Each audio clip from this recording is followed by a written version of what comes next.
Hey folks, welcome back to the Portable Gamer, welcome back to American Truck Simulator, and welcome back to Farmington, New Mexico. So, swap trucks. We were in the Aerodeath. We are in, this is tricky. There's a great truck. There's a great truck mod by Smelly Cat. It is the 378, but it has not been updated since 1.32, I want to say. So when Special Transport was added as a DLC, I believe for 1.33, it kind of radically altered the physics, and that truck bounces. It has not been updated, and it bounces. So what I did was I bought a new truck. This is the Viper 389, the amazing Viper 389, and I've configured it to look as much as possible like a 378. It's not perfect, you know, it's not perfect, but it's pretty close. It looks really, really similar to our 378. I didn't put a skin on it yet because it's a different sleeper. It's the 63-inch high-rise, I think that is. Super day cab, super sleeper, day sleeper, I don't know, something. Anyway, because it's a different sleeper, it's a different truck, basically. The skins that I have for our coffin box will not fit it. So I need to make a skin for it. But I went ahead and built this. Yeah, pretty close to a 378.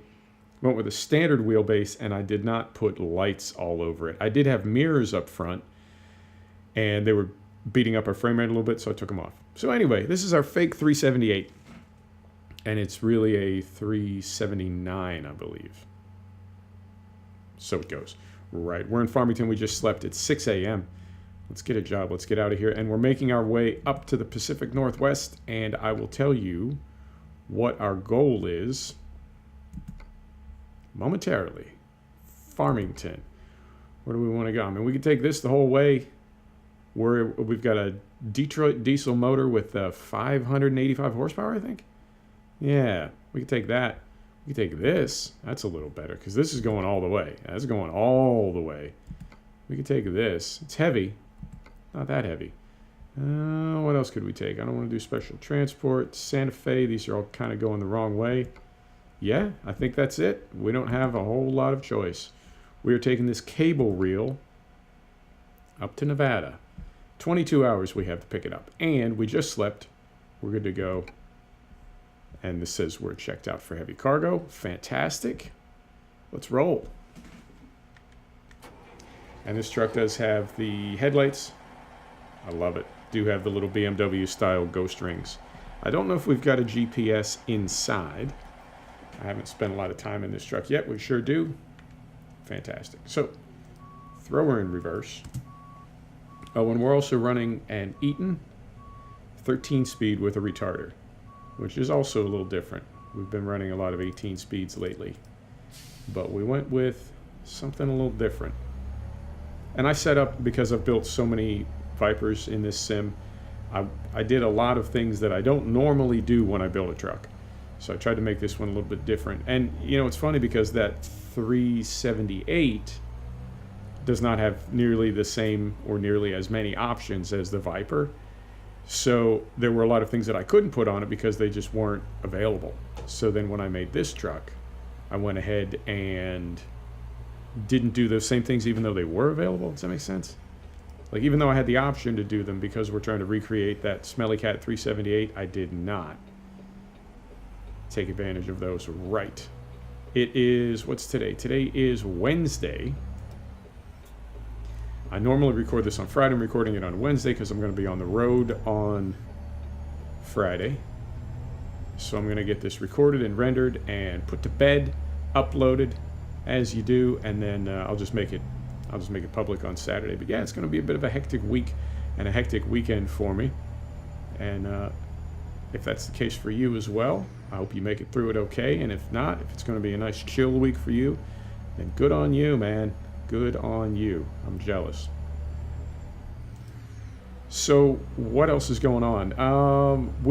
As we make our way up to Oregon, I want to continue to experiment because last week we built that log trailer. It's one of the things that... Turn here? It certainly looks like we turn here. No, we don't. Turn right here. So we built that log trailer. We own that log trailer now.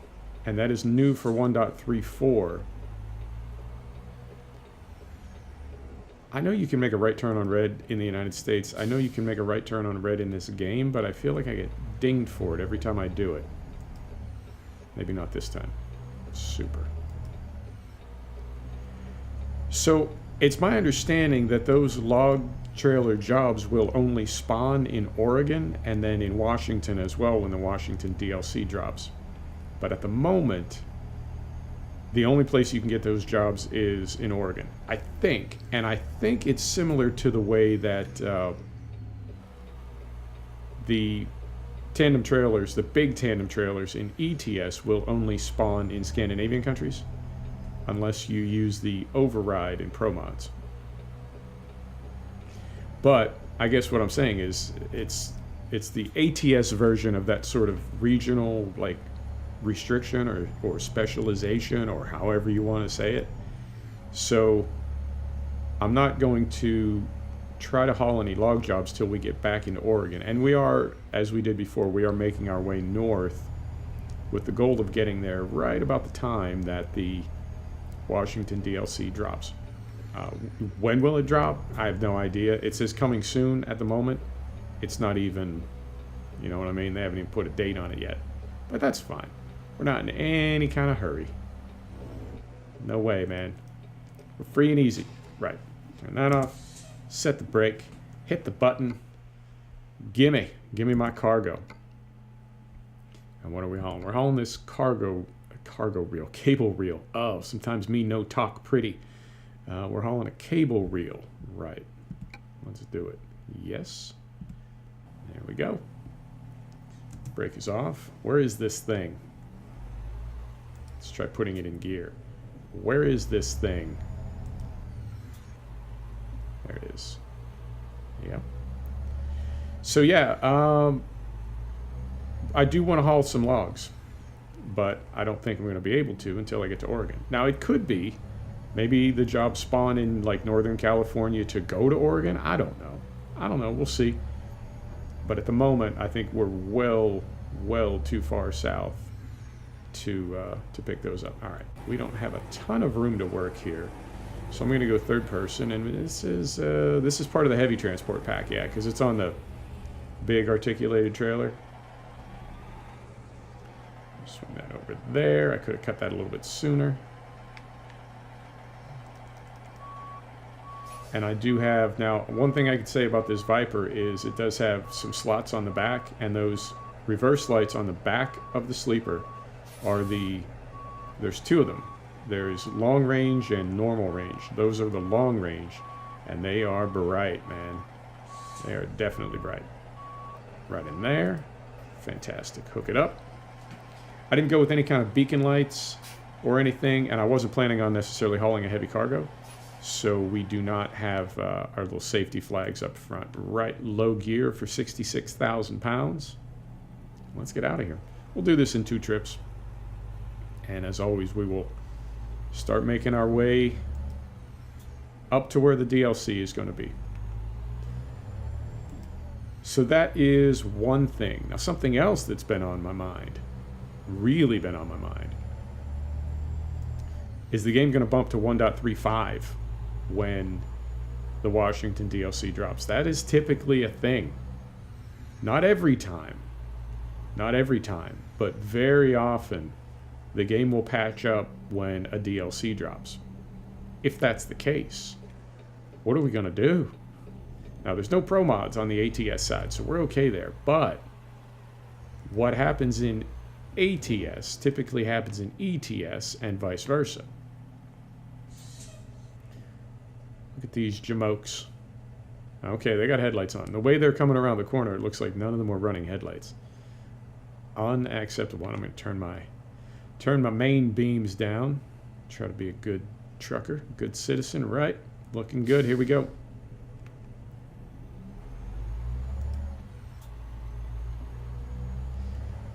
So I guess what I'm saying is we're waiting on pro mods. Did we hit? Did we clear it? Barely, I guess. We're waiting on Pro Mods 2.40, which will be the proper Pro Mods for 1.34. And I'm concerned that before that even drops, that we'll be into ETS 1.35 and we're chasing the dragon with the whole Pro Mods thing. So now, that's not to say, because I'm getting ahead of myself potentially, that's not to say that there's a guarantee that ATS will update to 1.35 when they release the Washington DLC, although it's likely. And there's also no guarantee that ETS will update to 1.35 if ATS updates to 1.35. But again, it's likely, because I feel like a lot of the things that because the game runs on the same engine, or both games run on the same engine, I feel like they definitely, if they make some kind of significant improvement as far as graphics, or if they fix a bug, or fix the physics or whatever, if they do it on one side, on one sim, it just naturally extends it out to the other. That makes sense. It's not like they're going to fix some kind of a physics bug in ATS and then not push that out to ETS. Although, to be fair, there are sub patches. They could keep it at 1.34 but give it a dot. Anyway, I'm just kind of thinking out loud because I'm curious how that's all going to work out. Curious, right? Not this one, but the next one. So that is one thing. The other thing I have to tell you is not sim related, although I guess in a tangential way it is. Oh, spooky. Can we make it? We made it. So, you know the story. I've told it many times. And the story is, I was looking for a shooter. I got the Division, found out it is not a shooter. It's an RPG with shooting, but it's not a tactical game by any means. But that led me to Ghost Recon Wildlands, which is much more tactical, but is still essentially just a shooting and looting. But in my search, in my quest, I found another game called Arma 3, which is most definitely, this gets into, there's a whole nother genre. This is beyond shooter. They don't even call them shooters. They call them mil-spec simulators, or milsim. And they are legit, to the point where the learning curve is gigantic. It's not just that it's steep, it's like massive. And they're mostly multiplayer. And the people that you're playing with are very, very serious. Like, there's not a lot of screaming kids on Arma 3. It's a lot of adults, and a lot of them sound like they have been in the military. And apparently, based on the Reddit that I saw, a lot of them were in the military. And so the techniques and the things that they're saying and the way that they communicate, like literally the way that they use the radio, is based on sound. In many cases, American military training. And then you come in, some jamoke, and right? So it can be very, very intense. And I have to say, the game is not super pretty. And it's also heavily modded, and mods very often, the structure of a mod, a big mod, we'll use Pro Mods as an example. Pro Mods in ETS, the structure of it, the concept of it is very ambitious. The execution of it is very ambitious as well, in that the graphics in Pro Mods areas look as good, if not better than base game graphics rather. Some of the mods in Arma 3, I have to say, the graphics look really flat and dead. The concept, right, like the military depiction that they're trying to capture, that is solid. But that's what they're after. They're not really worried about the graphics. They're worried about the scenario. So the graphics, I have to say, are not super good. Not eye candy. It's sort of 1990s look. But again, it's the gameplay that we're after in Arma 3. And then more so when you get into mods. So that was where I thought I was going to end up. But in my looking, in my searching, I come across another milsim called Squad. just squad. And it is, now there's no AI, there's no single player, it is multiplayer only. The learning curve looks to be about as steep as Arma 3. However, there does not seem to be nearly the mod support, which in this case is a good thing, because the game, it's complicated enough, and because it's virtually all multiplayer, I feel like there doesn't really need to be the same kind of modding. And I'll tell you what I mean by that. It may make sense, it may not.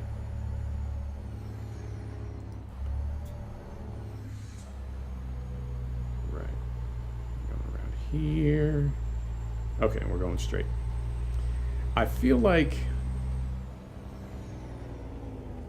modding becomes more critical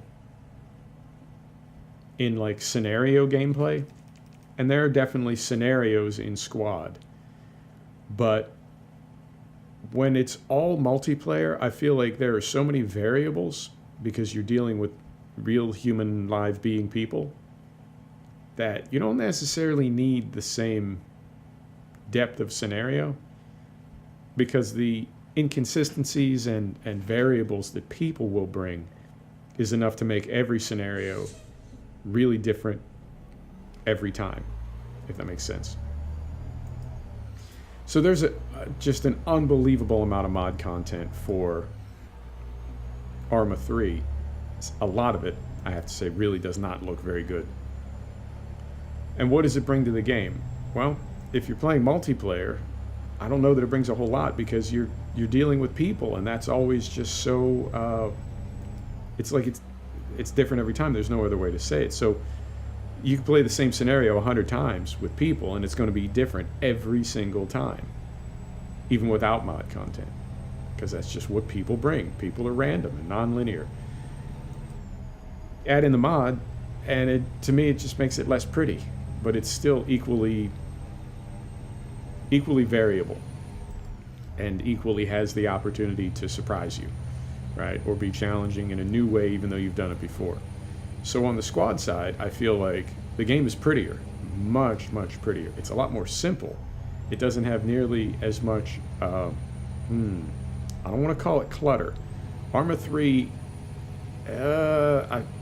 from a certain angle, it looks like they're the kinds of developers that just, put more in it. Does it need more? Who knows? Just put more in it. More planes, more tanks, more vehicles. We're trying to make it realistic. Yeah, but they all start to look the same, and they all look bad. Who cares? Put in more. Squad, on the other hand, now to be fair, Squad is technically early access, so maybe they'll do that later, but Squad there's a ton of gear in it, an unbelievable amount of weapons and vehicles. Just not what I would think of as the ridiculous amount that is in Arma 3, even before you put the mods in. You put the mods in, and it's like, it's chaotic. Squad looks plenty deep to me with the amount of equipment that they have, and with it being all multiplayer, I feel like I can go with that, because it is prettier, it is more immersive. I think this could be the one, and it's also a third of the price. So I think, I've talked before about peak mod, and the fact that my mod habit and the mods that I had, it was getting to the point where like I couldn't even play the games because I was spending so much time fussing with my mods. And when I look at something like Squad, I think, you know what, let's try this without mods. And I don't mean let's try Arma 3 and just play it without mods. I mean, let's try a game that doesn't even have really the option of mods. Now, some people say that I've heard people say that Squad actually does have mod support. I'm not really seeing it, I'm not really finding it. I think if it is there, it's a much smaller community right now. So I'll take another look. But you see what I'm getting at. Let's just keep it simple, right? Let's just keep it simple. I don't know if you know how I have a set of courses set up right now, but I'm running Content Manager to launch, and then I have the Good Bad Weather suite and the shaders. So I'm running real headlights and real day-night cycle on a set of Corsa, right? the thing that can't be done, I'm doing it. And I have sound packs and weather packs, and it's just, you know what I mean? So I play it, and it's fun. I drive a car, and it's fun. It's awesome. And then I hop in Race Room that has none of those things. You buy the cars, you buy the tracks, and you drive. And I think, yeah, this is, you know, it's slightly different. Doesn't have the day-night cycle, doesn't have as many variables as far as weather. But I'm driving a car, and I'm having a great time. And the physics are very realistic. So, you know what I mean? So when I compare those two, I think it would be the same way with Arma 3 and Squad. Both of them are going to give you a milsim, realistic tactical experience multiplayer, right? One of them is going to do it with a lot of intervention and mod conflict sorting and hunting and updating, and right? And the other one is just going to do it. So I went ahead and got Squad, and we'll see how it goes. Now, if you're new to the channel, if you're new to this channel, right now you're saying, Ill Will, why are you talking about a game while you're playing another game? What's wrong with you? Well, there's a lot of things wrong with me, but let's focus on one at a time. I don't think I'm ever going to bring a shooter or RPG or milsim or any type of game like that. I don't think I'm ever going to bring that to this channel, because this is a sim channel. I also don't ever anticipate having 2 channels, although I might. That's a pretty good solution. But at the moment, we're going to focus on sim gaming, because that really is like something that it's near and dear to me. I truly love sim gaming. And I also try to play realistically, try to be immersive. And that being the case, I think if you were sitting right there, if you were my passenger and we were just chatting about gaming, I might tell you about this new game I found called Squad, right? So that's all. If you're new to the channel, that's what we do here. Drive a truck, talk about gaming. Drive a tractor, talk about gaming. Where are we going up here? It's getting a little cluttered on my mini-map. And I can't exactly see. All right, this will give us a second to look. Are we going left or right? I can't really tell. Right. Let's get her in gear. I'm going to set the brake and take a look at the map right quick.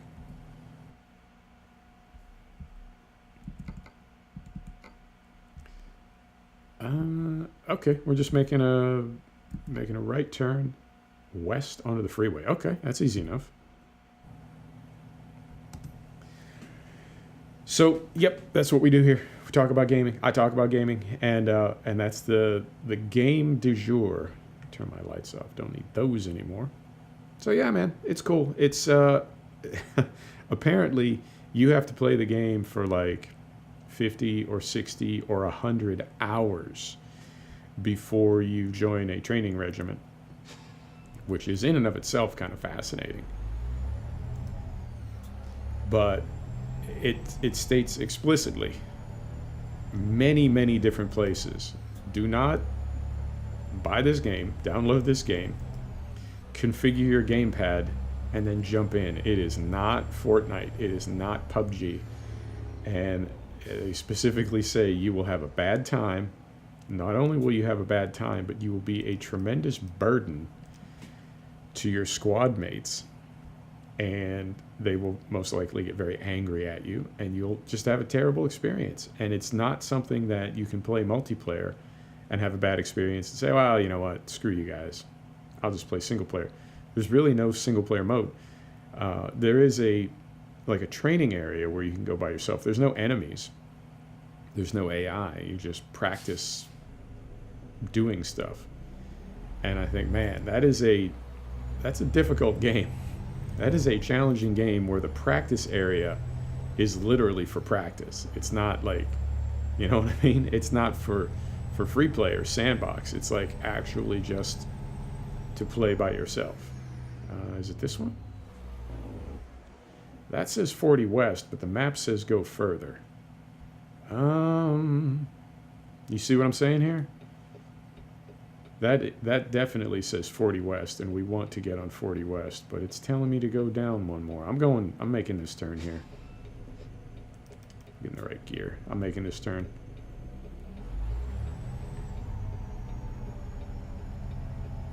Because where else would it take us? I mean, there's no, you know what I'm saying? Yeah.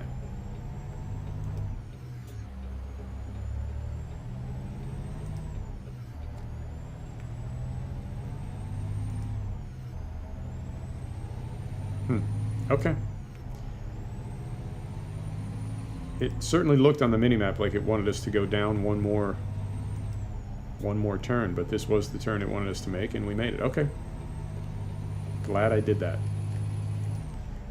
Right. So we're on the highway. Arizona, lovely speed limit, even with a cargo this heavy, 75. Let's get her wound up here. There we go. So yeah, I mean, I've thought about it.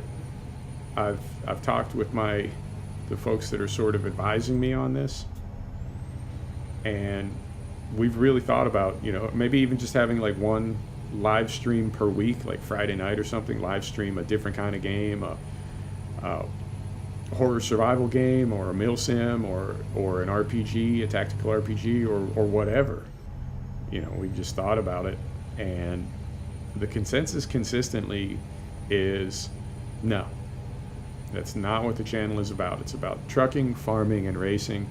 Throw in some trains and some spin tires, and just, you know, don't outsmart yourself. So, yeah, I'll talk about games. I'll certainly make you aware of other games that are on my radar, but I'm not going to bring anything into the channel other than sim. Now, I will say I've seen some sims that are sort of on the line. There's a couple of them I just added to my wish list. They're not available yet, but there's one. It's the Trans-Siberian Railroad Simulator.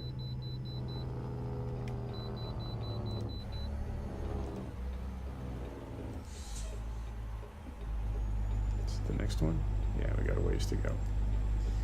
Trans-Siberian Railroad Simulator. And that is it this one? Yeah, it is. And that is, I don't know if you remember, was it Train Mechanic? Yeah, there was a game called Train Mechanic that came out last year.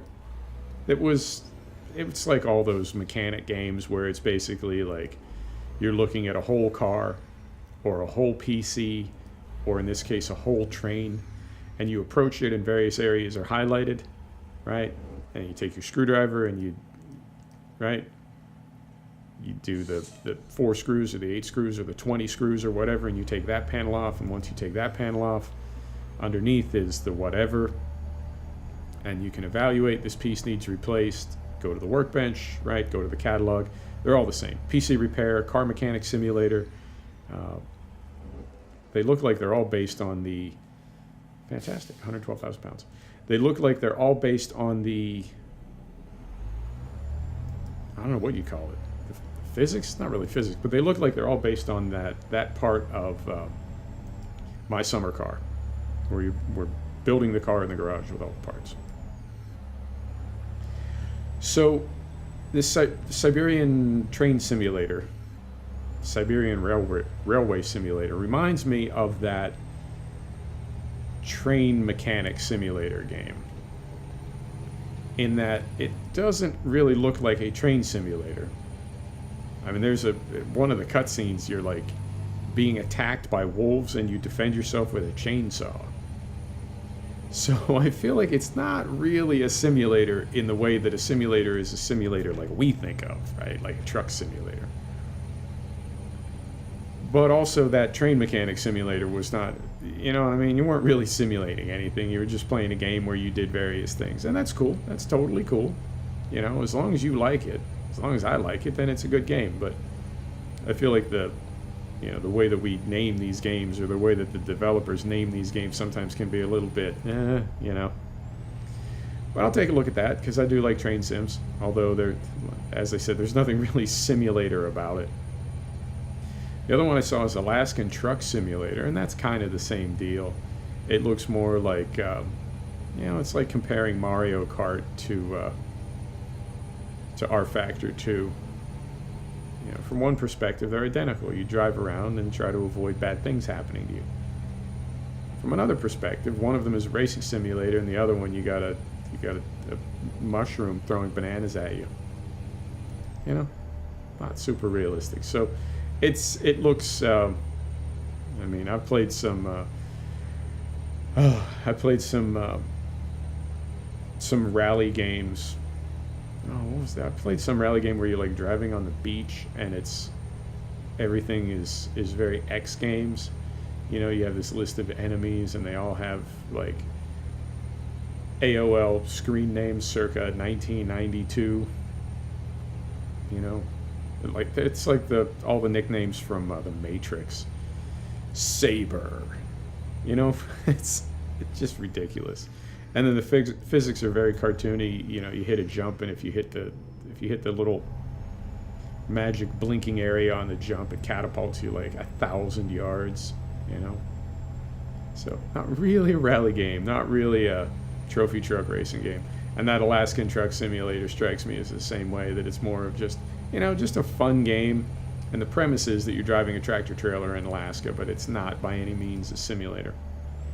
But I'll check that one out. Those are the kinds of silly games that I'll bring to the channel, because they are, they do fit our sort of broad definition of simulation. Dead Stick, I'm really looking forward to. I think that's going to be cool. And then, what's the other one? Firefighter Simulator. That one fascinates me. I have no idea what to expect. I think best case scenario would be, oh God, if there's mod support, oh my goodness. If there's mod support, people are going to make fire trucks, and it's going to be absolutely unbelievable. But at this point, I don't know what to expect. Best case scenario would be, first person in the firehouse. Different kinds of firehouses all over the world. That fascinates me too. But you're in the firehouse, the alarm goes off, you run and get in the truck, you have to drive it.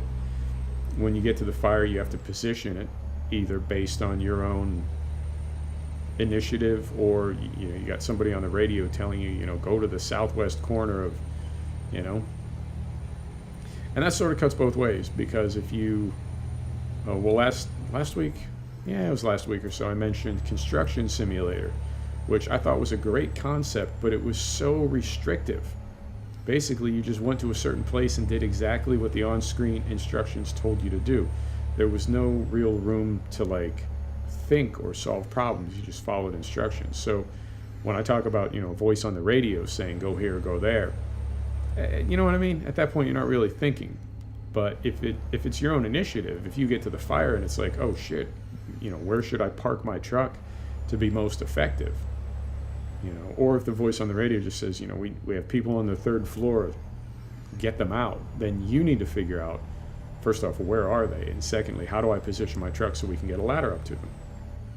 Or whatever your task might be, spray foam on a burning airplane, or, Now, if it's strictly the trucks, that's cool. We'll do everything from the trucks. But if you have to get off the truck and put on your breather mask and go kick in the door or bust down the door with an axe, that will be very cool. And then again, if it is mod supported, people are going to make all kinds of stuff. So I'm intrigued. I have no idea what to expect. I know there have been some police simulators that have been just absolutely ridiculous. You really don't do anything, So we'll see. We'll see. Best case scenario, it's like GTA 5, but you're fighting fires. Worst case scenario, it'll be like a game for your smartphone. But we'll see. We'll see when it comes out. I have no release date on that yet, but there's probably 8 or 10 games that I have on my wish list that I will bring to the channel when they are released. And it's funny that several farm games dropped last year, and several of them got pretty good reviews, and none of them really went anywhere. That's interesting. It's that's the power of marketing. That's the power of now social media is taking over, and that's how all marketing happens. But it's fascinating to me that you can have a good product and nobody buys it. You can have a bad product and people can't get enough of it. Flagstaff, aka the Flag. It's a very cool town. I don't know if you've ever been there. If you have not, I definitely recommend it. It's a cool place to hang out. University town. Decent scene. Good music. You know what? I'm just going to pull up here up this ramp and stop at the top, and then when we pick up next week, we're just going to continue on through the intersection and get back onto the freeway. Because we got to end the episode here. We're at 35 minutes. We're trying to go half an hour. I'm trying to go half an hour. I say we. There's not even a stop sign up here. Perfect. Oh, no, there is. It was just a little tiny one. Right. So I'm going to, I want to get all the way up this hill because I don't want to have to get started uphill with 66,000 pounds. But I'm going to stop it right there. I'm going to set the brake. In fact, I'm going to hop out and come around here for a little screenshot. Yeah, there you go, folks. Thanks for stopping back to check out The Portable Gamer. Thanks for joining us for another episode of American Truck Simulator. And we'll see you next time. Take care now.